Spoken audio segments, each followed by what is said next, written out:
Welcome to வெறு review.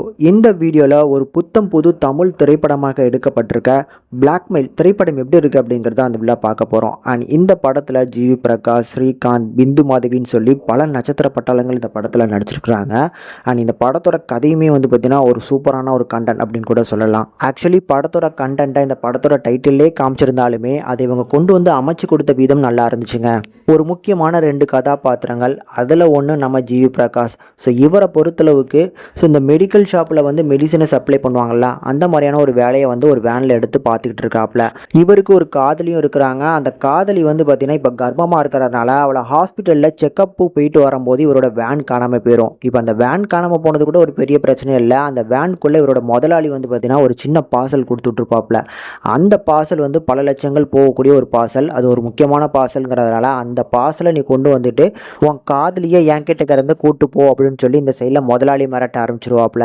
அதுக்காக இவர் தேடி போகும்போது தான் இந்த சைடில் பார்த்தீங்கன்னா நம்ம ஸ்ரீகாந்தோட கதையை காட்டியிருப்பாங்க. இந்த கதையை பொறுத்தளவுக்கு இவரோட பொண்ணை பார்த்தீங்கன்னா தொலைச்சிருப்பாப்புல. ஸோ இவர் ஒரு பெரிய பிஸ்னஸ் மேன் இருந்தாலும் இந்த பார்த்தீங்கன்னா இந்த பொண்ணு காணாமல் போனதை அன்அஃபிஷியலாக தான் தேட வைக்கிறாரு. அப்படி காணாமல் போன இந்த சின்ன பொண்ணை தேடி கண்டுபிடிக்கும் போது இந்த 2 கதைகளும் எப்படி கனெக்ட் ஆகுது அப்படிங்கிறத ரொம்ப அழகாக அந்த படத்தில் நரேட் பண்ணியிருப்பாங்க. எனக்கு இந்த படம் ரொம்ப பிடிச்சிருந்ததுங்க. ஒரு சின்ன கதையை அது ரப்பர் பேண்டை இழுக்கிற மாதிரி இழுத்து இழுத்து இழுத்து நல்லா கொண்டு போயிருப்பாங்க. ஆனால் இழுத்த மாதிரியே தெரியாத அளவுக்கு சூப்பராக மெயின்டைன் பண்ணியிருக்கிறாங்க. அதுதான் அந்த படத்தோட ஹைலைட்டு. முக்கியமாக இந்த படத்தில் ஒரு சில கதாபாத்திரங்களோட பர்ஃபார்மன்ஸ் நல்லா இருந்துச்சுங்க. பிந்து மாதவி, ஸோ அவங்க பார்த்தீங்கன்னா பொண்ணை தொலைச்ச ஒரு அம்மா. ஸோ அதுக்கேற்ற மாதிரி நிறைய சீன்ஸில் சூப்பரான ஒரு பர்ஃபார்மன்ஸ், எமோஷன் போர்ஷன்ஸ்லாம் சூப்பராக பண்ணியிருந்தாங்க. ஸ்ரீகாந்த் கதாபாத்திரத்தை பொறுத்தளவுக்கு ஒரு பணக்கார பிஸ்னஸ்மேன். தான் பொண்ணை காணோம், ஆனால் கண்டுபிடிக்கணும், ஆனால் பணத்தையும் இழந்துடக்கூடாது அப்படிங்கிறது ரெண்டுத்தையுமே பார்த்தீங்கன்னா பாயிண்ட் ஆஃப் வியூவில் பார்ப்பார். அதனால் இந்த பக்கம் பார்த்தீங்கன்னா பொண்ணுக்காக காசை கொடுக்குறேன்னு சொன்னாலுமே இந்த சைடில் பார்த்தீங்கன்னா அதுக்கான அந்த காசை எப்படியாவது திருப்பி வாங்குறதுக்கான வழியும் பார்ப்பார். அந்த மாதிரியான ஒரு கதாபாத்திரம் சூப்பராக பண்ணியிருந்தார். ஜிவி பிரகாஷை பொறுத்தளவுக்கு ஒரு சட்டிலான கதாபாத்திரம்.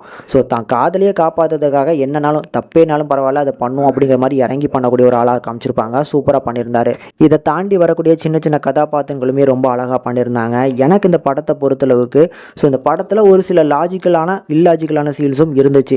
அதை மட்டும் தவிர்த்துட்டு கொஞ்சம் ரைட்டிங் ஃபோக்கஸ் பண்ணியிருந்தாங்க அப்படின்னா அந்த படம் பார்க்கறதுக்கு இன்னும் ஒரு பெட்டரான ஒரு வாட்சபுளாக வந்திருக்கும். ஆனால் இப்போவும் பார்த்தீங்கன்னா கண்டிப்பாக தாராளமாக பார்க்கலாம்.